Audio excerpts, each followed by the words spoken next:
As a wildlife photographer, the camera is your greatest tool and your greatest asset, because this thing here gives you the results that you want to get when you're out in the field photographing the subjects you want to capture.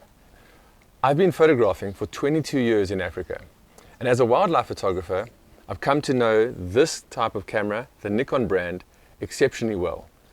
When I got this camera, the Nikon Z8, it became the favorite wildlife camera that I have ever used. In today's video, I'll tell you why, but more importantly, I'm going to tell you how to set up your camera specifically to get great wildlife photographs.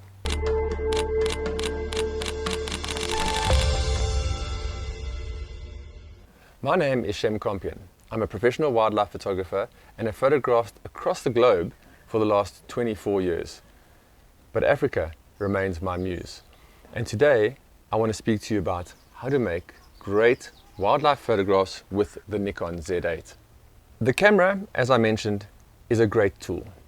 And we've been very fortunate that we've been able to see technology improve with every iteration of camera available. When I first started photographing, it was film. Then it went to digital. But with that came ISO performance, came autofocus performance. And those improved as the years went by and as the models of camera went by. The best camera I ever used was the Nikon Z9.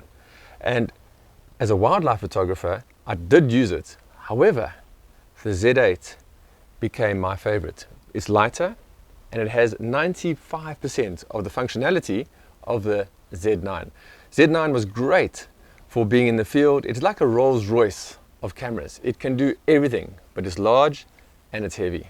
And as a traveling wildlife photographer, you want to be light, you want to be flexible, and you want to be nimble. You want to be able to move around quite a lot in the field because that helps you get good photographs. And with a smaller, lighter camera, that is an advantage. Last year, my travels took me to Chad, South Sudan, Kenya, Ethiopia, Botswana, South Africa.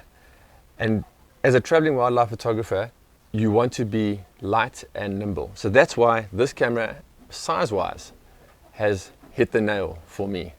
So the first setting to implement into your camera when you're setting it up for wildlife photography is what mode you are going to be photographing in. There are many options and opinions on this. I've come to the conclusion that photographing in manual mode with auto ISO is the best, most advantageous way to set your camera up to get great shots. And I'll tell you why. Firstly, you set your camera into manual mode. You set your ISO to auto ISO, and then you set the upper limit of your ISO to the limit of noise performance that your camera has. So that depends on what camera you are using because noise performance varies between cameras. On the Z8, I set mine to 12,800.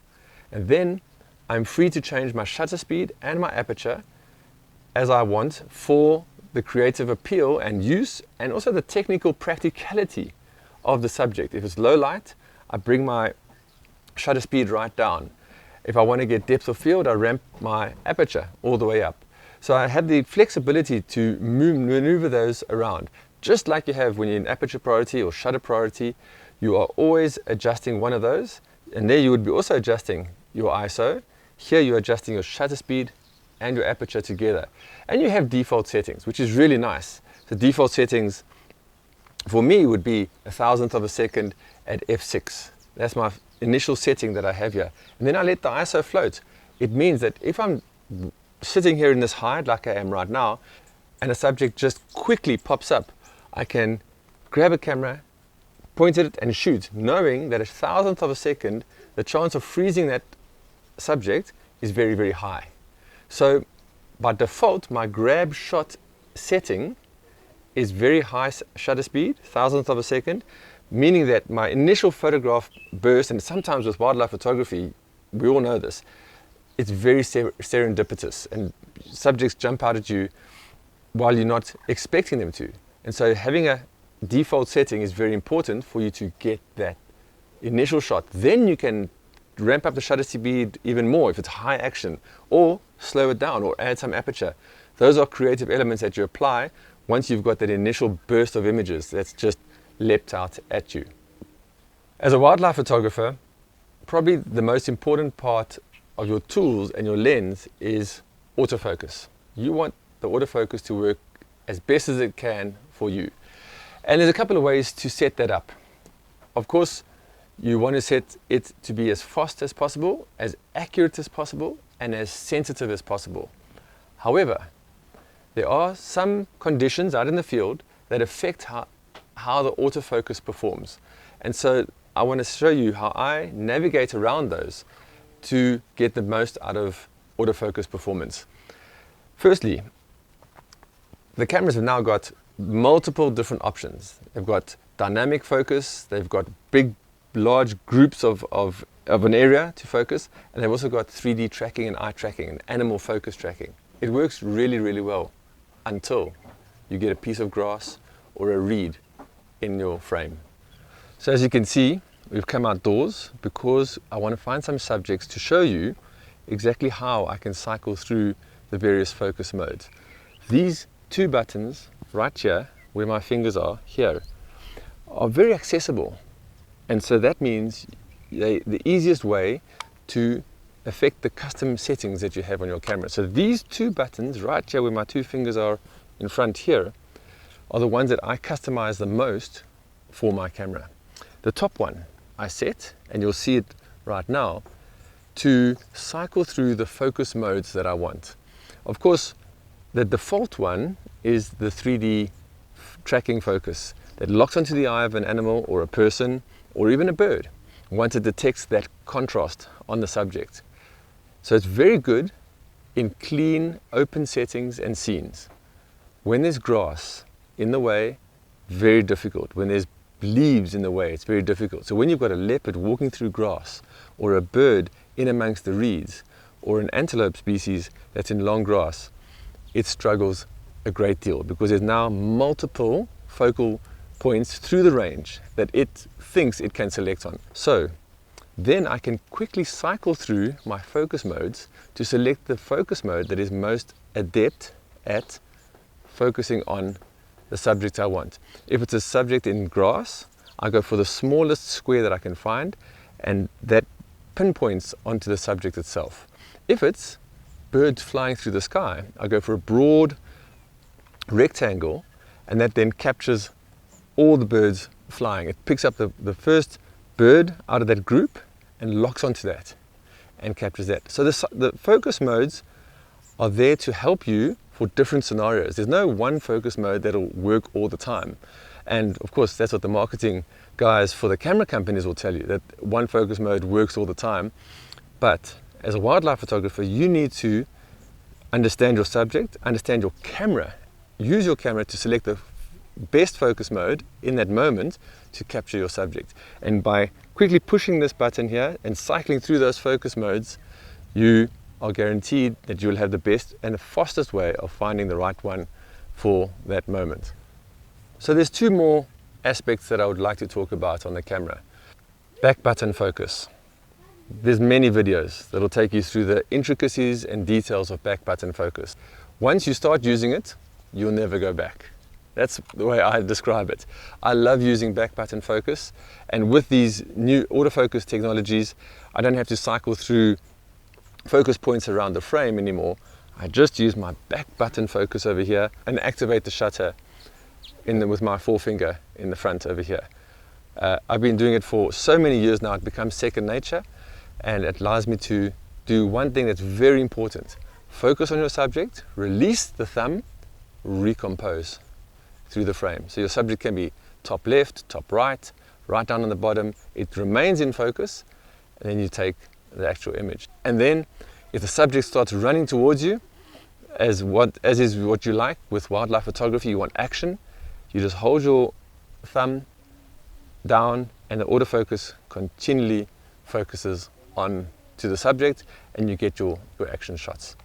So back button focus, you always got in AFC mode, continuous focus mode, because you want your camera to be focusing continuously all the time with wildlife photography, because your subjects are almost always moving. There's another very, very handy aspect with the Z8, and that is the drive mode. This button right up front here. The drive mode is great because it allows you with your thumb and your forefinger to move between either massive jumps in frames or individual little frame rates. So I find that I set my camera to 4 frames a second as a default, but I can quickly with my forefinger and my thumb, my left hand thumb on the drive mode and forefinger here while I'm photographing, go up to 6, go up to 8. But if I want to go to 20, I just use my thumb on my right hand to jump up to 20 frames a second in case I've got birds in flight or I've got animals that are mating and I want to capture as much detail as possible. So the flexibility and customization of that is built in. You just have to take advantage of it. And I change my frame rate continuously as I'm photographing, depending on what my subject's doing. If I'm just doing portraits, I'll be 5 frames a second. But if I want high action, I want to be at 20 frames a second. Important, don't always photograph at 20 frames a second because you will die in the editing suite. The other button, the bottom one here, I have selected to cycle between DX and FX mode on my camera. And yes, DX mode does reduce the file size, but I love seeing my subject in full frame. And with these digital cameras, you can cycle through into DX mode and see exactly what it looks like when you are cropped in. It takes this 180 to 600 millimeters lens and converts it up to a 900 mm lens. So it really gives me immense zoom power, and I find it better than cropping in post-processing because I can crop in the field and see exactly what I'm getting. So I use that very often, especially with a shorter lens. I might be working with a 70-200, and for a small amount of photographs I just want an extra bit of reach. I flick over and cycle into that mode. It gives me that extra compression factor, the extra zoom. I work in that mode. On a Z8, it gives me about a 25 megapixel file, so that's not a problem for me at all. And then when I need to go back to full frame, I go back to full frame. A very, very handy tool for me to use. And then lastly, the coup d'etat of the Z8 is the ability to change between complete modes with one move of your finger. I use AF on, and I've set that in manual mode with my shutter speed and my aperture that I want for that particular moment. But I've also got a secret other mode, the display mode, which is set up in the camera on the custom menu section, and then I've set it up to be a slow shutter mode. You can determine exactly how you want to set it up, but if I push this button on the display button, it goes straight into autofocus, 100th of a second f8. And so if I'm photographing in the wild and I see a scene where I think panning is going to be important, I move my thumb from the AF on button straight onto the display button, and I'm photographing at 100th of a second. So I've gone from my standard high frame rate, a high shutter speed, through to a slow shutter speed in one flick of my thumb.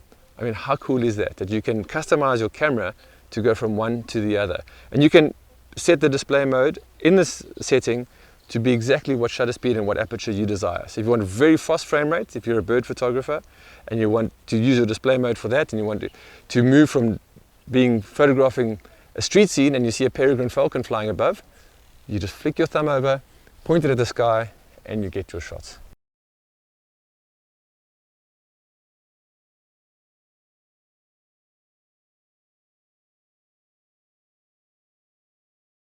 So that is the Z8 camera for me as a wildlife photographer and as my tool. It's the greatest wildlife camera that I have ever used. As I mentioned, the Z9 was an absolute beast of a camera, but the Z8, because of its versatility and its flexibility in being so light, is the perfect fit for me as a wildlife photographer. And the tips and the secrets that I've just given you now are what enable me as a wildlife photographer to make sure that I never miss the shot. So I hope that they've been insightful and instructive for you. Add these changes into your camera's menus, set your camera up to get the best out of it so that you can take great photographs. Thank you, and see you out in the field.